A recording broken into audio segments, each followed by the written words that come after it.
Well, good morning, folks. This is going to be a fantastic Leading Your Best Life. Today, I'm with an old friend from Perth Ayurvedic Centre, Neerja. Neerja, it's just good to see you again. We touch base every now and again, and I Thank get you. your emails. So, welcome to Leading Your Best Life. Neerja Ahuja. Neerja Ahuja. Neerja Neerja. Ahuja. So, I've got to Yeah, practice. See, I've got to that's get okay. it. As But long as I know you're talking to me, I'm pretty fine, but I thought I'll just give you that. thank you. Thank you. So, look, in this session, we want to go deep into all the great work you've been doing of late, some of the new programs where you're extending it into the world of business and corporate. We want to talk about things like Yoga Nidra, the stress management, stress busters program you're having. Um, I literally was listening to another friend's podcast about stress in teachers and all the stress that's going on in education, but it's not just there, it's in all sorts of industries. We've got mental health issues in mining, in business, in education, in government. So let's talk about that in a second. But before we do, let's talk about your journey, Naja, in terms of where have you come from and some of your training to get to where you are today. Okay. Well, I have had a training which is, I think you might find it interesting. I started my life as a database programmer, Hmm. and I did that for many, many years. My first degree was maths and statistics and computing. And then I took some time off when I had my first child. I started working part time. But second, I thought I'll take some time off, raise them a little bit, and spend time being a mom and doing things what are good for them and for home. And at that time, I ended up studying Ayurveda, and that was more than 25 years ago now. And so, last 23 years or so, I'm working now as an Ayurveda practitioner. Never thought that's what I'm going to do, but this is what I have been doing, and it has been immensely satisfying. And what got you in the first instance? What stimulated you to show an interest in the Ayurvedic area in the first place, to begin studying it? What was the trigger? Look, I thought I'm going to be using this knowledge for myself, coming from Indian background. Of course, I did know about Ayurveda. I had used it when I was living in India, but still, that wasn't my chosen profession. And then when I had my children, everybody was telling me, now you will keep running to the doctors because that's what you do when you have children. And I thought that's not how I want to live my life. So I had been always interested in looking at preventative health. And then there was an opportunity to actually run a seminar. And because there was nothing in terms of Ayurveda at that time. So even at that time, I thought I'm just organizing a seminar where I will also get to learn something. But I never thought I'll get so hooked that I'll just continue with it and learn it and even start as a practitioner. Great. Let's just help people get a better understanding of Ayurvedic medicine, because obviously you Indians have been developing this for thousands of years, but you can give me the number. And again, the other thing, my understanding, of course, so much of health in our Western world is physical health in terms of what we can see under the microscope and cells and so on. Whereas I understand Ayurvedic medicine really is not only physical, but mental, emotional, and energetic. So do you want to just give us an overview? And again, Okay. some of my people may have heard of Deepak Chopra, of course. In Yes. fact, a friend of mine literally showed me a photograph up in Singapore recently with Deepak Chopra, so who's clearly done a lot to popularize and bring Ayurvedic medicine to the West. But give us an overview of Yes. Ayurvedic medicine and the history and some of the thinking and science behind it. Okay. Okay. Yes, Deepak Chopra has done a lot of work in popularizing Ayurveda in Western world. Ayurveda is an ancient health system, said to be in oral form more than 40,000 years ago. 40,000 years. Yeah, Goodness and the gracious. written texts are also somewhere between 6,000, 5,000 year old texts. So even if Wow. we forget about the oral history, even then the written texts are there, and even United Nations, World Health Organization thinks of it as the most ancient health system. And I find even now, after practicing all these years, very, very fascinating. Ayurveda talks about health or our existence as human beings at mind, body, senses, and the soul level. So as a medical system, it talks about soul. So Which mind, body, and soul. Mind, body, senses, and the soul. These are the four levels of existence for us. So, of course, body is the most gross one. And then come the senses, which are our pathways or between inner world and the outer world. And then the mind. And then the subtlest of all is senses, soul. And because it is subtler than the mind itself, so even mind cannot fully comprehend.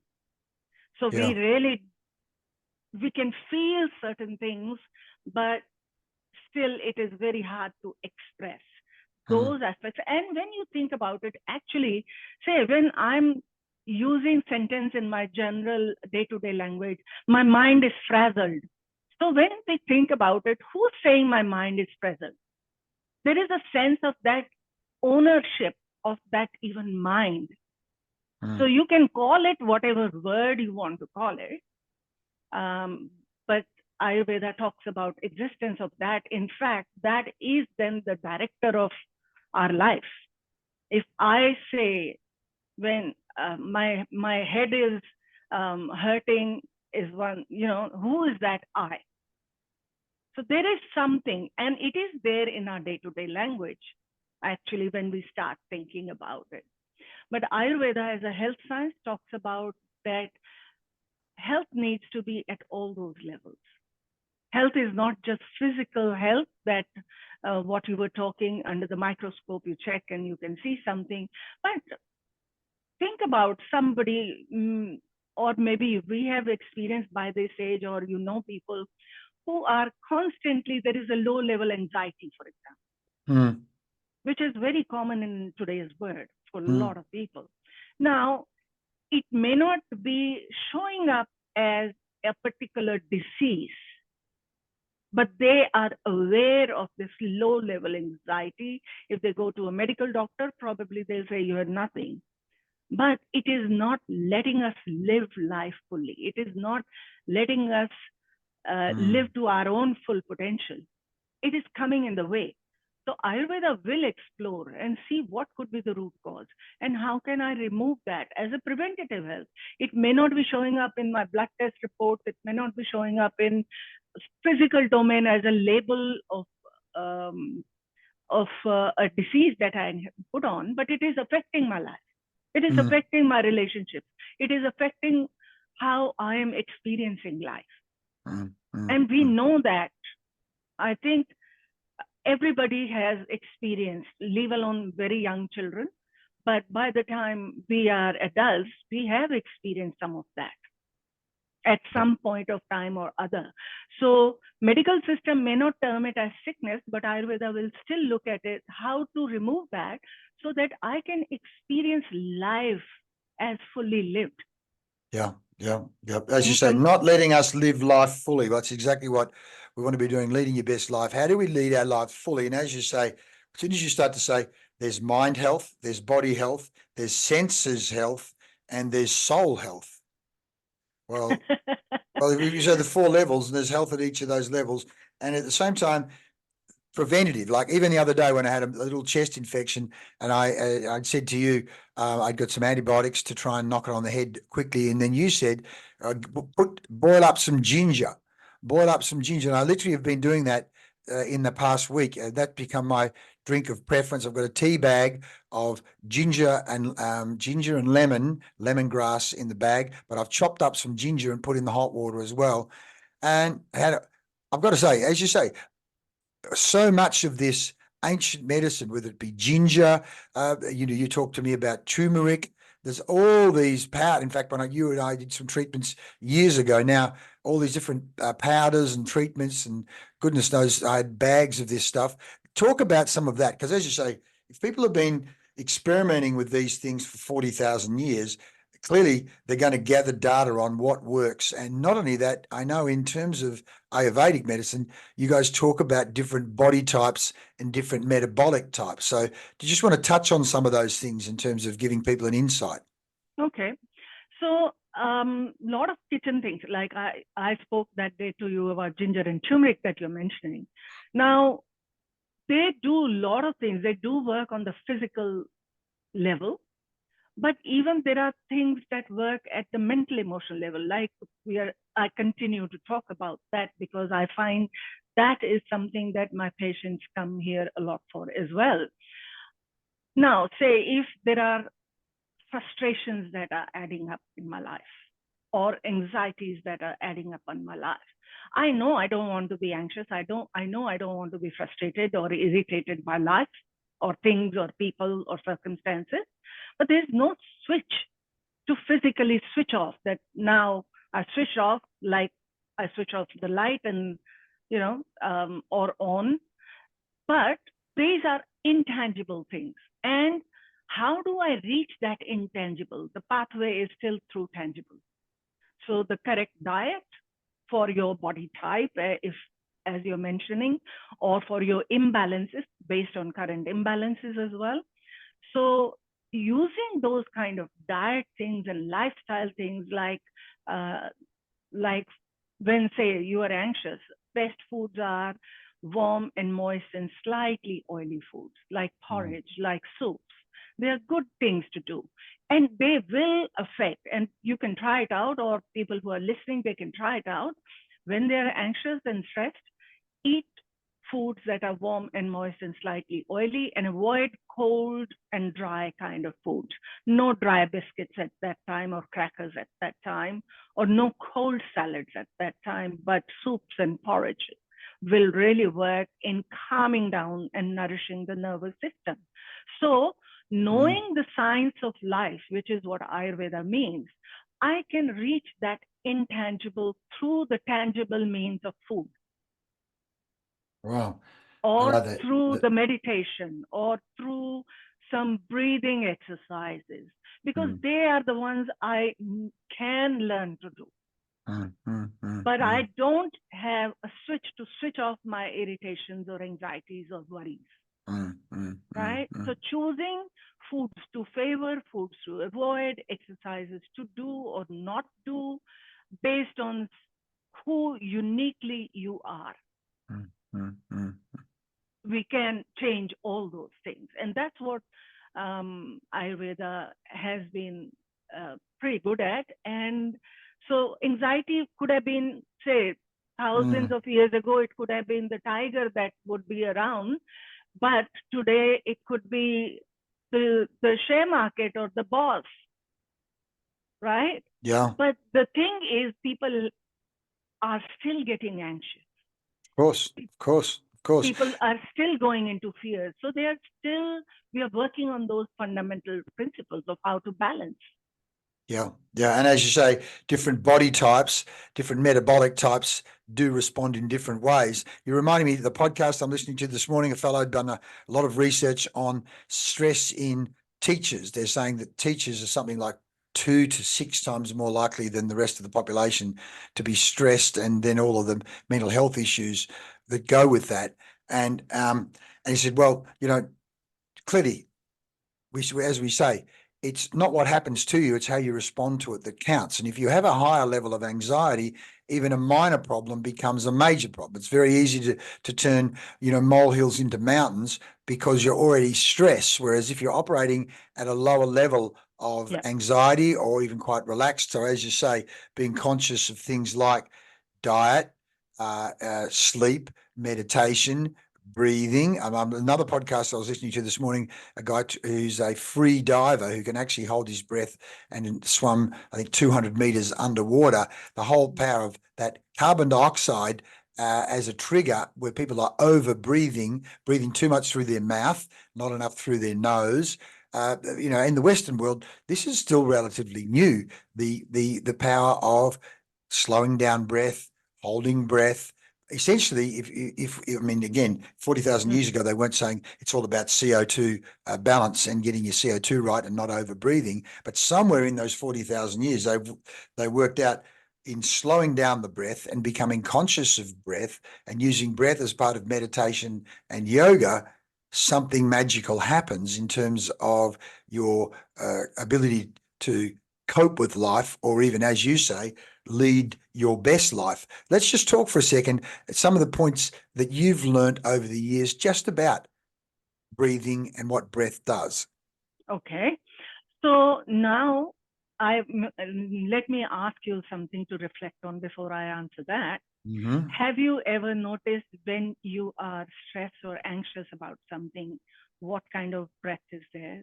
Okay. And compare it with when you are really calm and peaceful. Do you remember any? Well, certainly, have I can remember my wife going, "Why do you always sigh?" I actually found myself like sighing and breathing heavily as a way of almost releasing stress and anxiety. So I do remember that part. And then, of course, sometimes if, yawning is another one that comes up for various reasons. Where you're tired, but are you tired, or are you actually fatigued, or actually overloaded? And it's the yawning thing, the sighing thing. I did find the sighing was a way of actually relaxing, at least in the moment. But there's some of my first reactions to the answer to your question. We understand that there is a difference in the way we breathe based on like what is going on emotionally. When we are anxious or stressed, for example, the breathing is shallow. Whereas when we are relaxed, and then the breathing is smoother and probably deeper.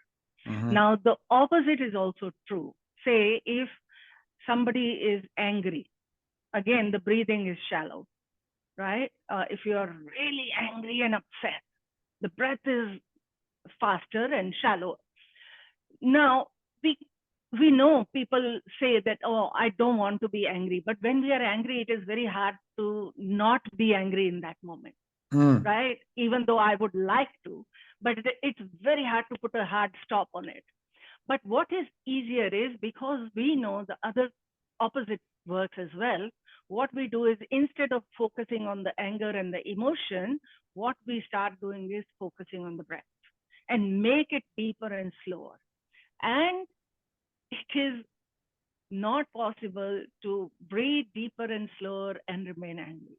Isn't it amazing? And I often say what can happen, because again, I teach this to people playing sport, and I say two or three deep breaths in the heat of the game brings you back down into the peak performance zone where you could get very over aroused. But the same in the workplace, 2 or 3 deep breaths.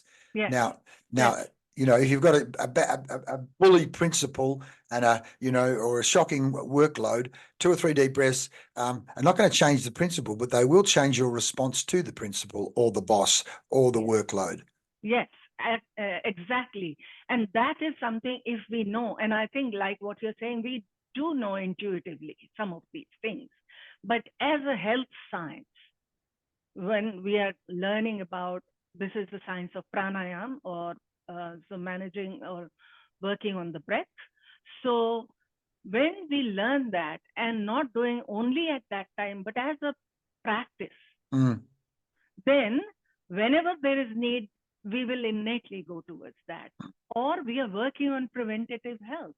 We are working on that the PP doesn't rise that high, because I am in the habit of doing some deep breathing or pranayama exercises to work on the habit of this slow and deep breath. Yes. For example. Yes. Well, you guys talk about daily practice, whether I, listen to, whether it be Deepak Chopra or some of the other yogics talking about Vedic meditation or other meditation, they talk about do the daily practice. And in fact, the whole concept of do 20 minutes in the morning and 20 minutes in the afternoon, so that you're actually retraining the nervous system, or in this case, as you say, you're retraining the senses to actually practice twice a day, bringing that anxiety level down. And of course, if we know about neuroplasticity, that is, if I keep getting nervous or getting anxious, I'm actually training my nervous system to make it easy to get anxious, a bit like going to the gymnasium. If I keep working my right bicep, I'm going to I'm going to build that strength and that pathway. So, Yes. so let's talk about some of the daily practices. And certainly here, where you start to talk to me about Yoga Nidra. And again, we say yoga is not only physical yoga, the bending and the twisting, but the breathing and the mental aspects. So let's talk about Yoga Nidra and what Yoga Nidra is all about. All right. Yoga Nidra is, the literal translation is yogic sleep. But it is not really a sleep. It is, what we are doing is, it is typically, can be smaller, but I would say typically what I work with people is about 25 to 30 minutes of this Yoga Nidra. It's like a guided meditation. You basically either lie down or you can sit sitting down with back straight. Those second option. First option is, if you get the space, lie down and just listen to the guidance that is given. And Yoga Nidra practitioner, like somebody like me, or what we are doing is guiding the mind towards deeper relaxation, taking to the place where we are at the verge of where we are neither asleep nor awake. And typically that's when we also set up an intention, put the seed of an intention that we want to, like it could be, I am joyous, my life is joyous, I am abundant. So I'm breaking those mental barriers for joy and abundance that people may have in their life, in their mind, but going into that deeper place and setting up an intention. It could be, we can set up for any health, whatever we are going through, health reasons, that's another place how we use that. But we create an intention and then gently come back to our day-to-day working space. So we go into that deeper state and set up an intention and come out of that deeper state. Basically, you're just listening to the instructions and following without moving your body. And half an hour of that gives benefit of 3 to 4 hours of deep sleep. Say that again. Half an hour of Yoga Nidra gives you the benefits of what? 3 to 4 hours of deep sleep. Oh, goodness. Wow, that's incredible. So that is incredible, isn't it? Yeah, yeah. And so that is why that we have been doing for different groups, and but I'm starting to work with workplaces. Yeah, brilliant. Because I think workplaces are experiencing where people are stressed, people are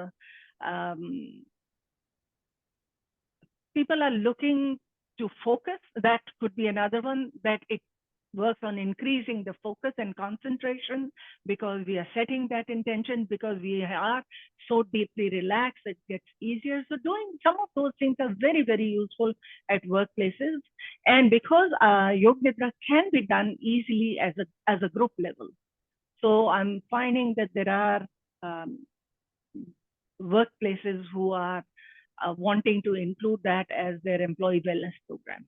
Absolutely. Let me just go. I want to share for those doubting Thomases. There's a whole lot of research you see in terms of Yoga Nidra and brain waves, and what you're doing there with Yoga Nidra. If I take just this one here, of you're getting people down into the meditation, alpha waves, theta waves, and in that, where you begin to get them into that relaxation and even visualization.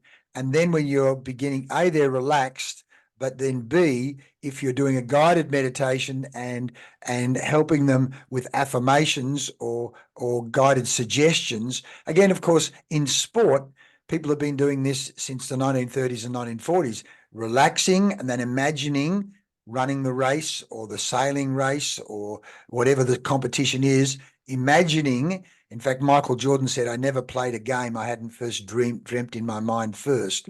And here you can apply that to the corporate world, where one, you're helping people relax and reduce the level of anxiety and tension, but two, then put into place visualization around what a successful day, what a successful week, what a successful quarter, what a successful year looks like. And again, this is what I'm doing with our, and this is why you and I together will do more work, because in our performance development business, what we're doing is we're talking about this whole area of energetics, where we want to change the structures and the systems in the organizations, but we want to actually help people develop their mindset and also manage their internal world. In fact, as you say, mind, body, senses, soul. And what we do know is that when you can get the group in the organization meditating and visualizing, particularly visualizing the whole concept of oneness, us working collectively together, what that does to our ecosystem, what that does to our energetics. And we also get them visualizing what are the results we want to be getting here. Is it sales? Is it customer service? Is it working better together as a team? Is it being an employer of choice? Because as you know, from Ayurvedic medicine and other places, what we imagine and visualize and meditate on, we manifest in the physical world. So this is where we come together here, Neerja, in terms of the great work you can do with Yoga Nidra, let alone the Ayurvedic medicine in terms of herbs and treatments and so on, to help the person in terms of their individual internal well-being, but then their physical well-being. And of course, if people are calmer, we also shift the culture. We shift the energy in the workplace. Would you like to talk to that in terms of how that fits in with your vision and Ayurvedic medicine and Yoga Nidra and some of the Eastern philosophies? What are your reactions to what I'm saying there? Yes, I absolutely love what you are showing here. And if I continue with one of the examples that you were saying, say the mindset. If I want to be, say I am a small business and I want to be successful, right? That is how people will be, or even a middle level business, but I want to go another level, right? Now, I may say I want to, but individually, people may have maybe some fears, maybe lack of self-confidence in some part of, will I be able to do it? Because I think being a human, we all will have a little bit of that somewhere. We will keep going, yes, but it's not that those kind of thoughts don't exist. Yeah. Coexist with the will to succeed. Yeah. Also coexist, I hope I may be, will I be able to? You know, all those kind of things are part of being human. So maybe in that kind of case, I can create an intention of the Yoga Nidra of getting over those. Because unless I get over those, unless I say, if I'm fearful of money, I can't in the physical domain create abundance. If I feel, oh, I'm not good enough to earn that kind of money, it will not come. I may do all the physical effort, but there is still something energetically which will not gel. Yeah. So by using, say, a Yoga Nidra, which is about creating abundance, I will be able to get over those barriers that were there at a subtle level. And then in the physical domain, then I'm open to actually go full on. Yep. We talk about limiting beliefs. Yes. So if I understand, I can create appropriate intentions and work through Yoga Nidra at that subtle level. Brilliant. To support my efforts in the outer world. Yeah.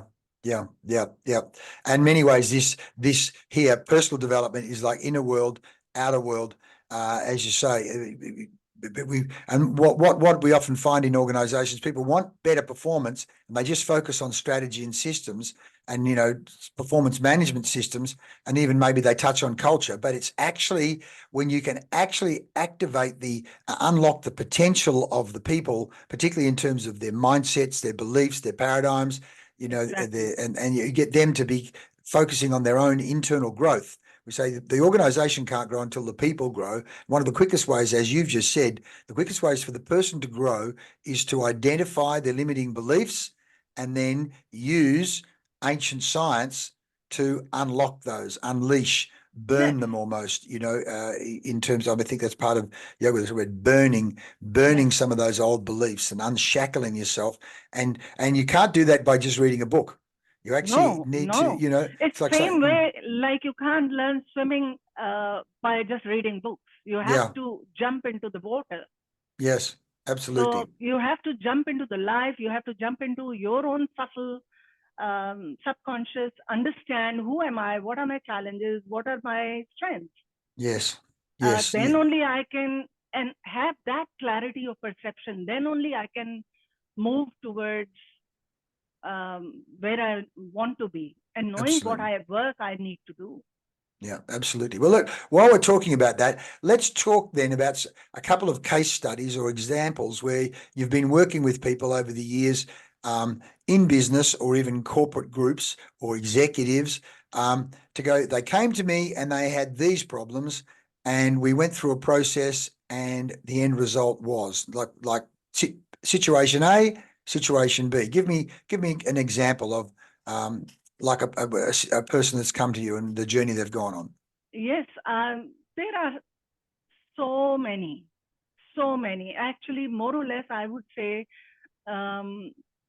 the people who come consistently for some of the work that we do, because we do body work as well, which we call as spring cleaning of body and mind. People come for diet and lifestyle consultations.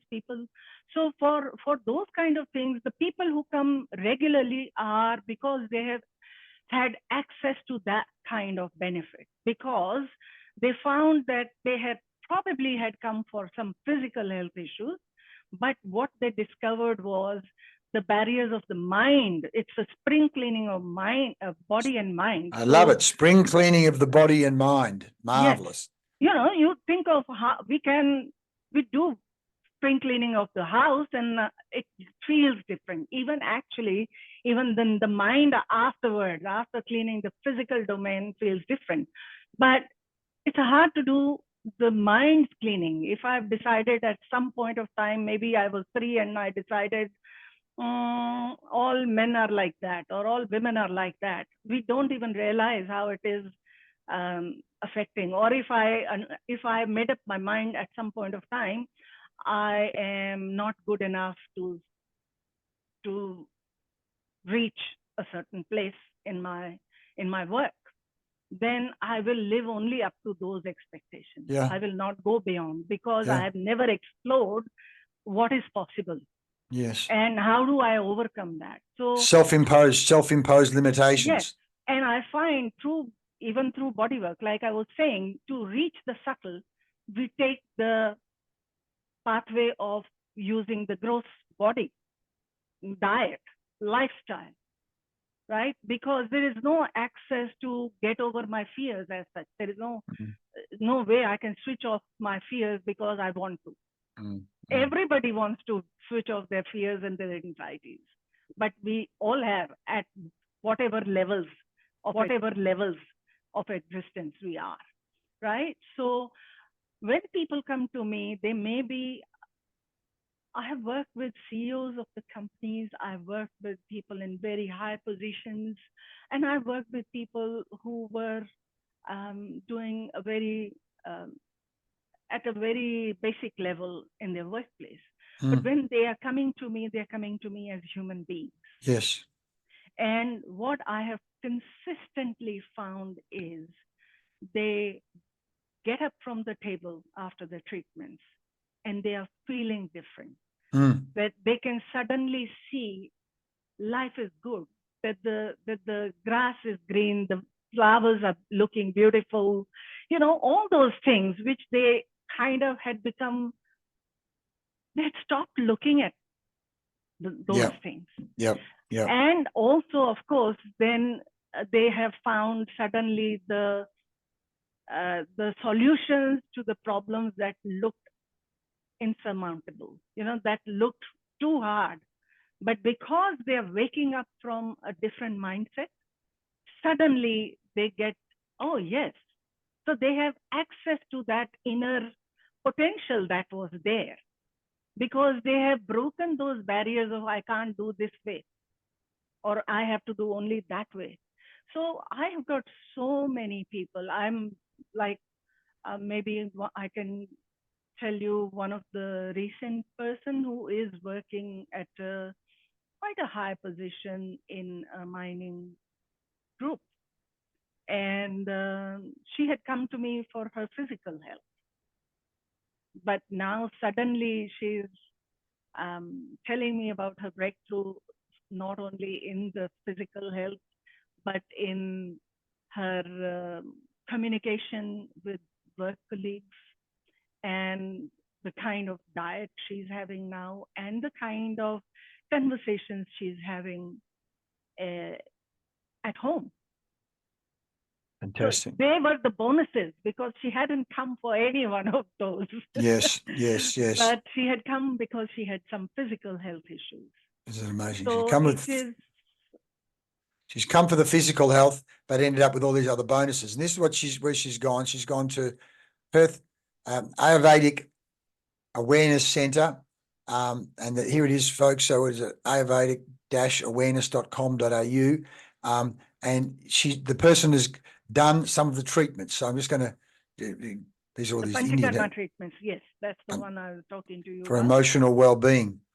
Fantastic, which are some of the ones that I did years ago, which were just fantastic. As you say, you talk about spring cleaning the mind and the body. The weight of the world goes off your shoulders. It's something to do with steam, and I didn't know. My eyes were closed and we're in a room, and I know steam was involved somehow. There was a long time ago.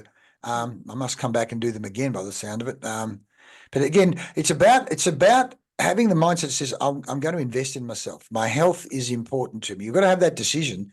My health is important to me.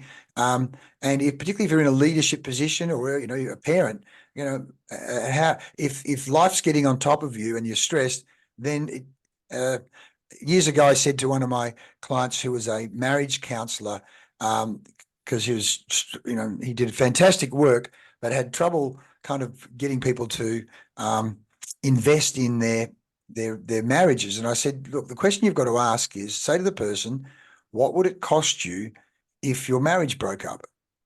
And I said, you need to, and in my mind, it was like, if you're going to lose half a house that's worth $1 million, that's at least 500,000, or if it's half a house that's worth 500,000, that's $200,000.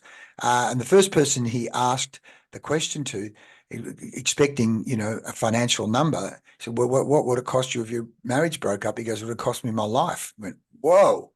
Because the next part of that is, well, is it worth investing $500 or $1,000 or $2,000 to save that or prevent that? And here we're talking about mind, body, spirit, soul, senses, health and well-being, knowing full well that if that goes off the rails, it could easily be heart attack or cancer or relationship breakdown or just general unhappiness. Or if you're running a business, instead of the business making 500,000 or $1 million, it might only be making 10,000 or 20,000 because you're not functioning well. Because particularly if you are the business, and your energy is low or you're not well, you're going to make poor decisions or even bad decisions that are going to cost you a whole lot of money. So here, I suppose what I'm saying, Neerja, is, it's well worth people saying the first decision is, I'm going to invest in myself. I'm going to invest in my own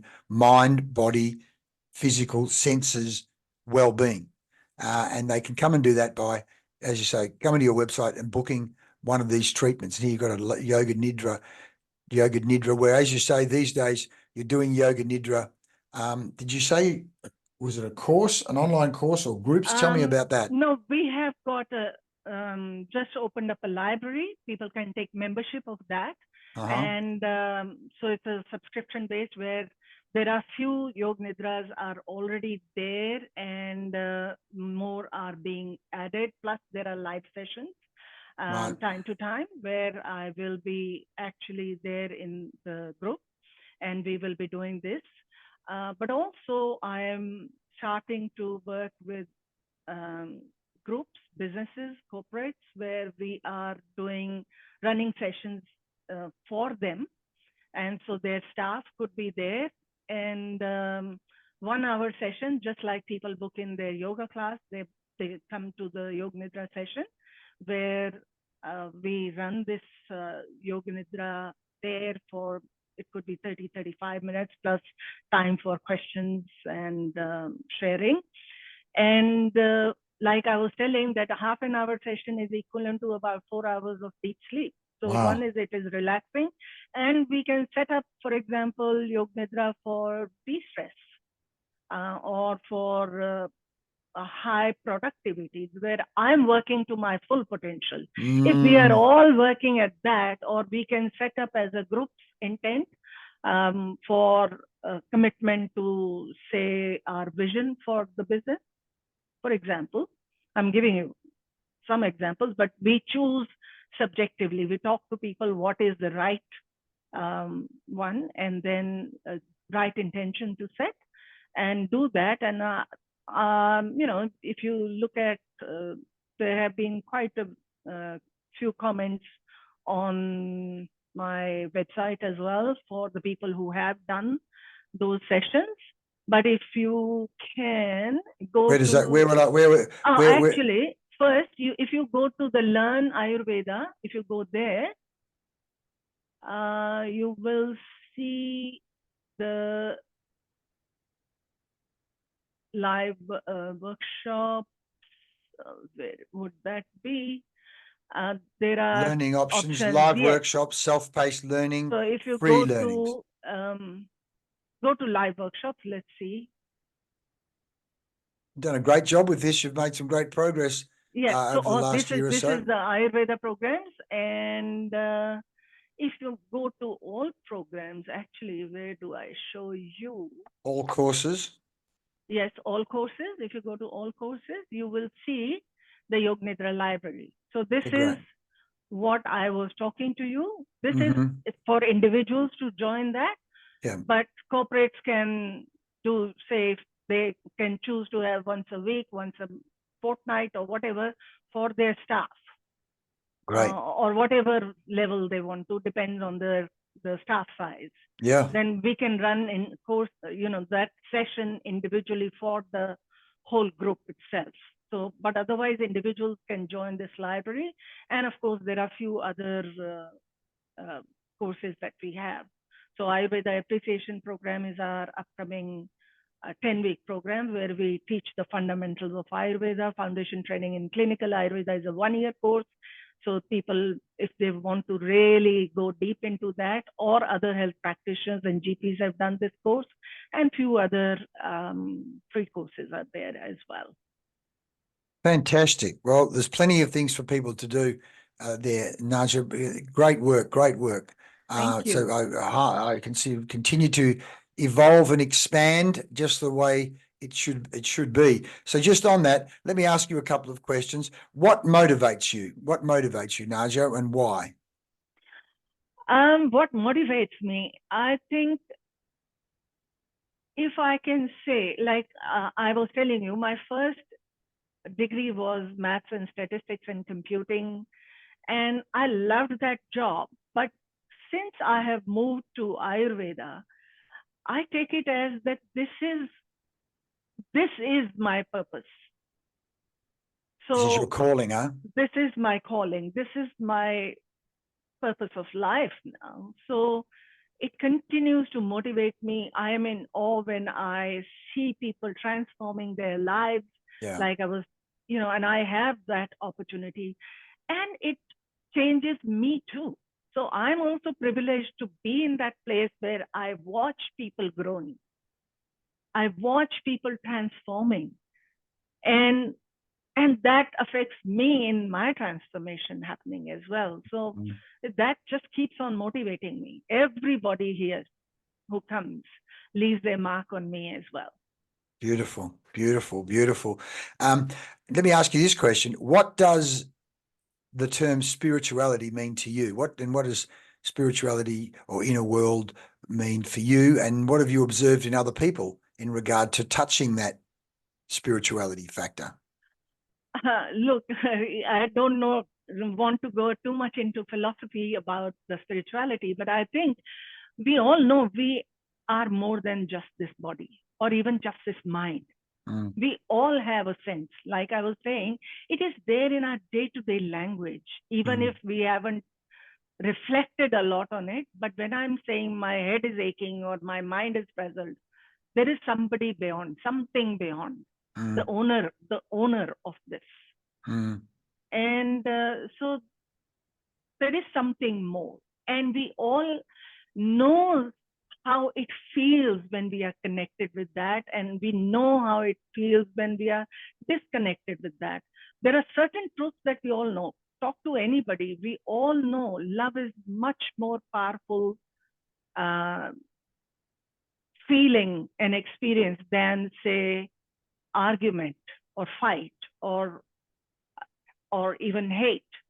But at one level, we all know that. How do we know that? There is something much deeper in us who is anchored in that truth, if I can say, universal truth, with that universal instrument that is there in all of us, which if we want to, we can call it as spirit or higher self or whatever name suits us. And I see it when I'm saying practically, I see it when people are waking up from the table different. I was talking to you about the spring cleaning. People wake up different and they feel, they say they feel, they express how change is their life, even in subtler ways. To me, they are talking about the access to that subtler aspect of life that makes us feel, I am that. I don't know how to describe that. So, and to be part of that is amazing. Yeah.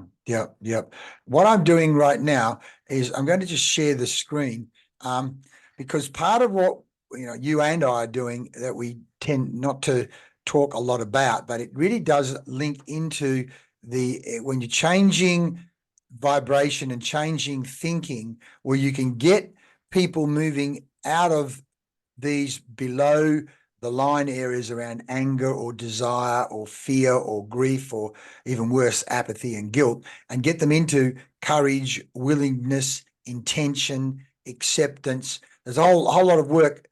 Some of these pictures aren't so good in terms of what frequencies that you and obviously Yoga Nidra is one of the ways of shifting that frequency, so that when you're doing the Yoga Nidra and the meditation, if you can get the group energy moving up, and the same as we do with sporting teams, we can get them into somewhere between here are some of the frequencies in up and around harmonious and acceptance, moving into loving and joy. And certainly what we know in high-performing teams, sporting teams, often you'll see teams as they perform better and better and create more and more harmony, you start to get more and more love of the game, love of the club, love of each other. How that then, and even then reverence for the club, reverence for each other, reverence for our supporters, reverence for our customers in business, and I guess Richmond Football Club has done a great job there. Collingwood's a whole range we study. Do you want to just comment on this? I'm sure you've seen this before. Shifting the vibration, again, it scares some people, but the fact is it's a science, it's measurable, and that how what you're doing, and certainly what I'm doing, but what you're doing, particularly in and around Yoga Nidra and the treatments, impact these numbers. Look, that is something. As a science of life, Ayurveda deals with it. Ayurveda knows about it. In fact, that is where, when we are living in those levels, that's where we are fulfilling our own potential as a human being, right? And there are different ways to reach there. For example, I have run a program, Food for Peace. So because we know, as an Ayurveda practitioner, I know we can have foods that bring, I don't know, peace, peace and equanimity. Mm. There are foods that bring agitation to the mind. And actually, when you reflect, I'm sure everybody has that experience. Foods that bring lethargy, Mm. foods that bring anxiety, Mm. and too much of wavering of the mind, all can be changed through food. So Wow. love, if I want to create peace, then if I understand, then I have to discipline my mind that I will eat this kind of physical food or avoid that kind of physical food. But also, what kind of music will I listen? Mm. What kind of conversations will I have? They are also our foods through our senses. Mm. Mm. Mm.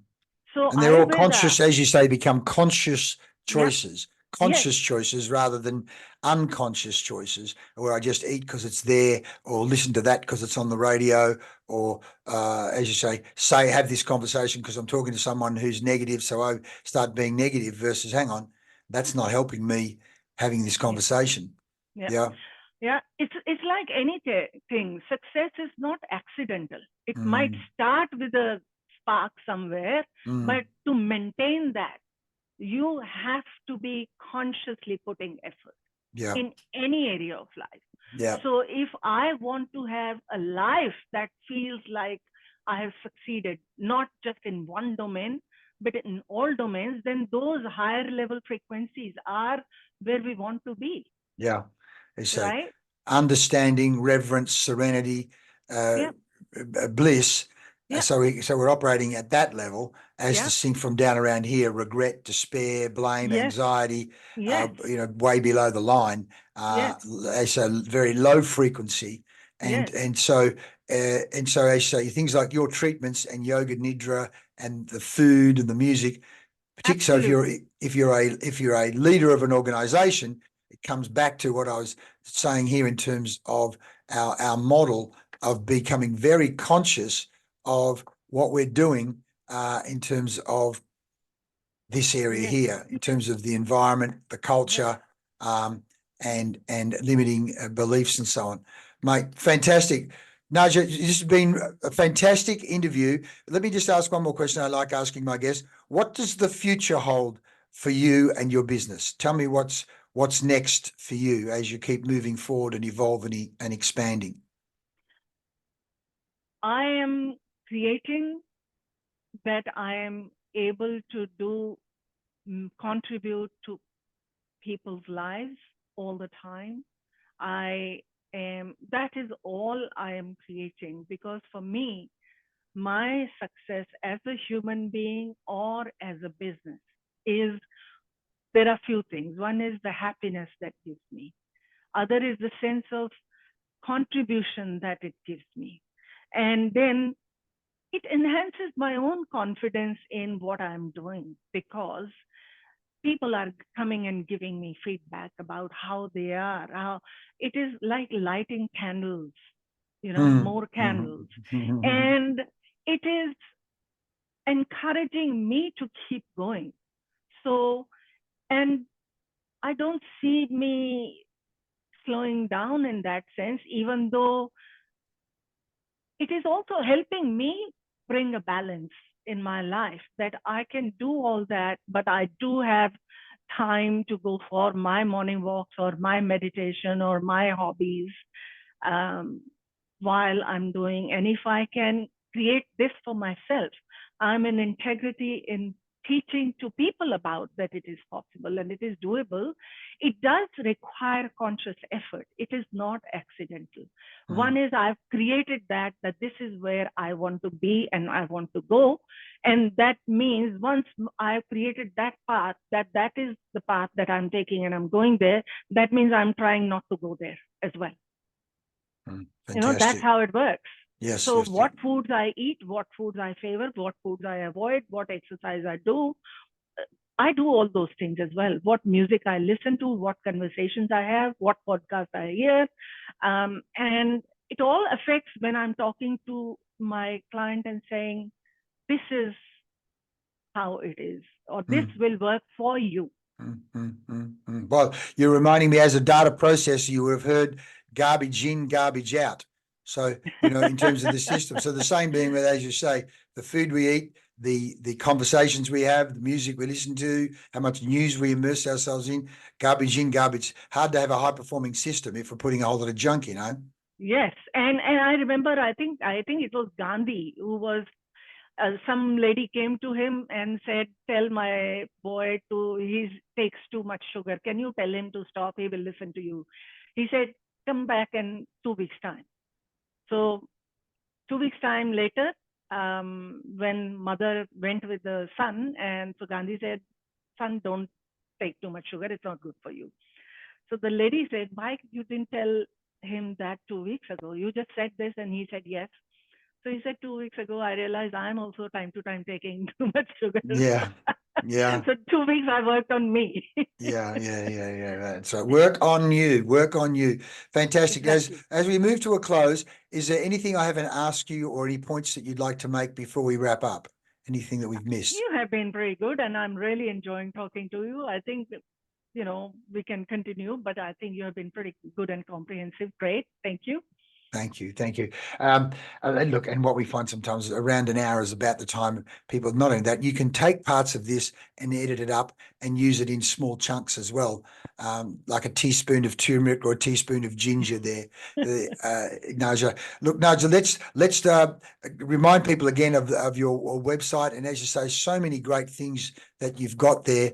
And it all fits in with our PDC, what we call our synergistic model, where we want to create that oneness, an ecosystem, the energetics, being conscious about the ecosystem we create, not in our homes or our sporting teams, but in our organizations. And we know companies like Google and a whole range of others, high performing organizations, are using Yoga Nidra and these, as you say, science from 40,000 years ago, and at minimum 6,000 years ago. So it's all here, folks, at Ayurveda. I always have trouble. Ayurveda.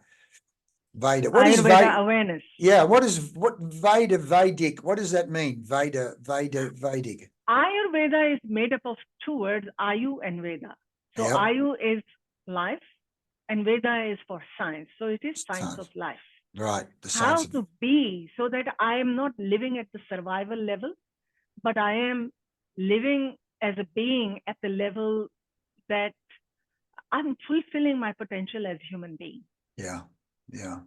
And as you say, it is about those four levels: mind, body, senses, and soul, and understanding that they're all interconnected, that the body does not function separate to mind and senses and soul, and things like meditation and treatments, and as you say, things like music and breathing are also important. And if somebody spent 40,000 years practicing this, there's a pretty good chance. So you're reminding me of my good friend Greg Campbell, who has put a book together called Total Reset. I'm just going to send it, show people.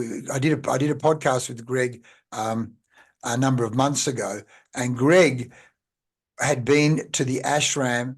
I'm going to go Greg back in the 70s, and came back and started getting groups in the public service meditating, and in the tax department and the defense department, and they couldn't believe the benefit of regular meditation in the public service. This is back so he talks about that in this book. He doesn't do that.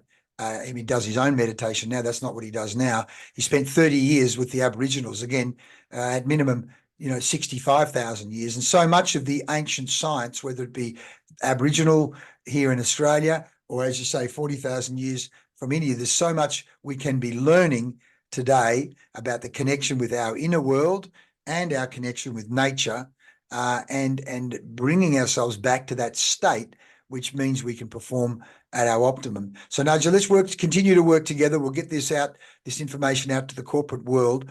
And in the meantime, individual executives and managers and leaders can, of course, touch base with you. But if they want to start working on corporate programs and even combining it with some of the things that we do within PDC, let's work together on that and create 1 + 1 = 10, eh? Yes.